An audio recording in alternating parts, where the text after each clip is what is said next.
Baiklah para mahasiswa sekalian, di kuliah ke-11 ini kita akan mencoba melihat bagaimana metabolisme protein dalam tubuh, ya, lebih tepatnya asam amino. Mungkin dulu di pembahasan asam amino dan protein kita sudah melihat bahwa ketika kita mengkonsumsi protein maka akan dipecah, ya, dihancurkan dalam tubuh baik secara enzim, ya, maupun nanti akan menjadi asam amino sederhana yang dapat diserap oleh sel. Pada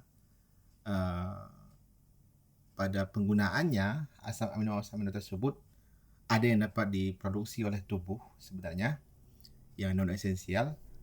Ada asam amino yang nanti akan didegradasi, ya, diambil energinya, kemudian yang sisanya jadi sampah dibuang. Nah, sampah-sampah ini terutama sampah dalam bentuk amonia, ya, atau NH2-nya, ini harus dibuang oleh tubuh. Nanti akan memasuki siklus urea. Jadi dari amonia, ya, akan diubah menjadi urea, ya, yang organ penting untuk mengubah tersebut adalah hati. Jadi hati kalau dalam buku-buku IPA siswa-siswa sekolah disebut penetral racun, tapi dasarnya dia itu mengubah racun amonia, mengubahnya menjadi urea.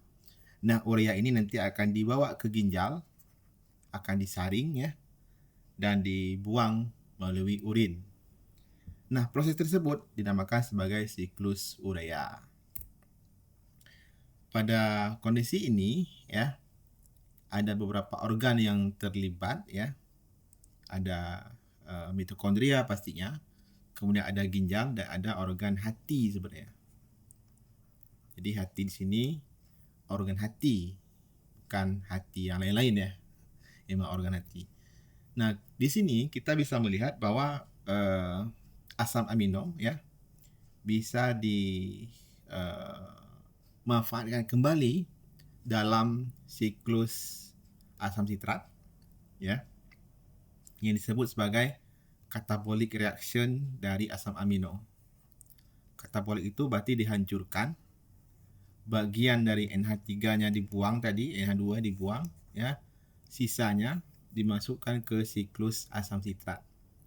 Atau sebaliknya, bisa juga dibuat, ya, yang dikenal dengan anabolic reaction, ya, dibuat kembali asam amino, yang bisa teman-teman lihat bahwa di sini ada glutamin, ya, dan sebagainya, dan kawan-kawan ada phenylalanine juga, dan kawan-kawan bisa dibuat dalam tubuh gitu.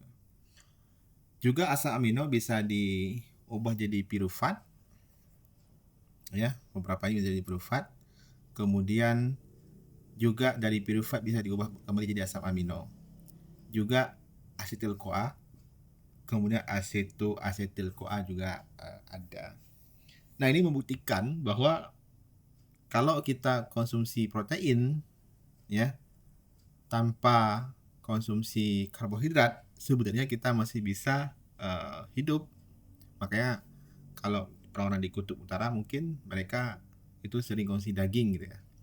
Jadi masih bisa, karena masih bisa berlangsung siklus asam sitrat yang tadi kita sudah bahas di pertemuan sebelumnya.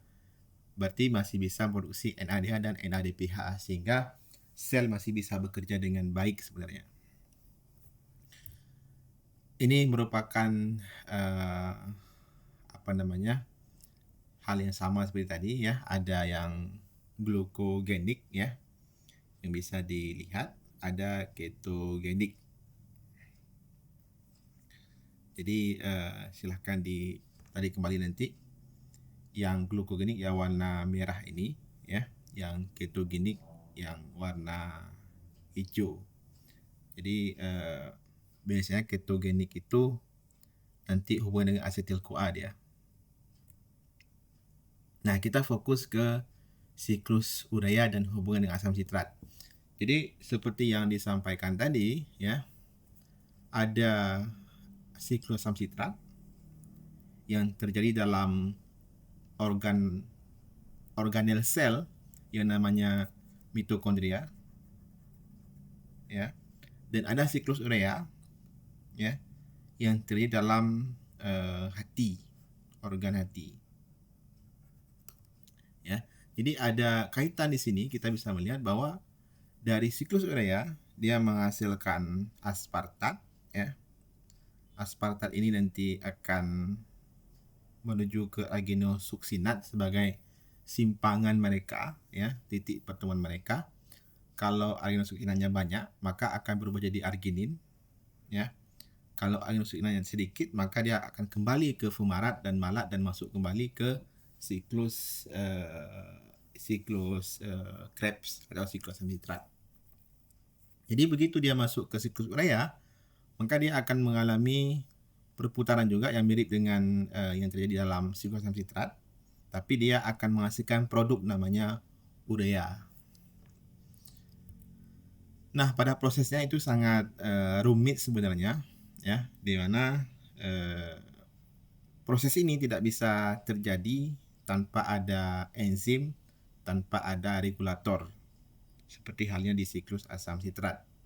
Namun di sini kita bisa melihat hal yang sederhana net reaction-nya, ya, di mana ketika CO2, ya, bergabung dengan NH4+ air, ya, ATP dan aspartat, ya, dia akan menghasilkan, ya, ini bahan bakunya, semua bahan bakunya, ya, dia akan menghasilkan urea, ADP, PI dan fumarat. Jadi ada urea, dan juga pada proses ini dia membutuhkan energi dalam bentuk ATP, banyak energinya. Kemudian kita lanjut ke tahap terakhir, yaitu ketika urea dibentuk, ureanya, maka urea ini akan masuk ke dalam darah, ya, dan darah akan menuju ke organ yang namanya ginjal, ya, bisa dilihat di sini. Jadi ginjal itu adalah organ vital manusia. Ada dua organ vital, ada dua ginjal kita, di kiri dan di kanan. Maka ada kasus yang cuma satu atau kasus yang sampai 3 biji ginjalnya. Tapi pada dasarnya umumnya adalah 2. Sehingga dia akan menyaring urea tadi, ya, melalui ini, ya, ada glomerulus namanya. Darahnya kembali, ya. Kemudian yang sudah kotor dibuang dalam bentuk urin yang nanti akan disimpan di bladder atau dikenal dengan kantung kemih. Nah, tadi kita mungkin sedikit melewatkan, ya, yaitu proses mengubah amonia dari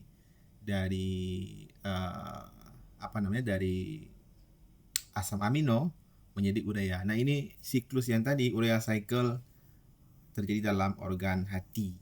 Jadi ini vital sekali sebenarnya. Amonia, ya, kalau sedikit saja menumpuk dalam tubuh amonia ini, ya, dia bisa menyebabkan kerusakan otak, koma, bahkan kematian. Amonia. Jadi kalau yang rusaknya ginjal, kalau organ hatinya masih berfungsi, itu cenderung lebih aman. Kita masih bisa melakukan proses yang namanya menghilangkan racun. Tapi kalau yang rusak itu adalah hati, maka amonia yang numpuk, dan ini sangat berbahaya. Nah, kemudian kita juga bisa melihat, ya, bahwa di hati, ya, ada pengumpulan amonia tadi dari asam amino, kemudian konversi jadi urea, pelepasan urea, dan dia menjaga keseimbangan nitrogen sehingga organ-organ vital dalam tubuh tidak keracunan. Kalau dia tidak bekerja, maka otak akan keracunan, organ tubuh juga akan keracunan dan menyebabkan kematian. Jadi bersyukurlah, ya, masih punya hati yang sehat.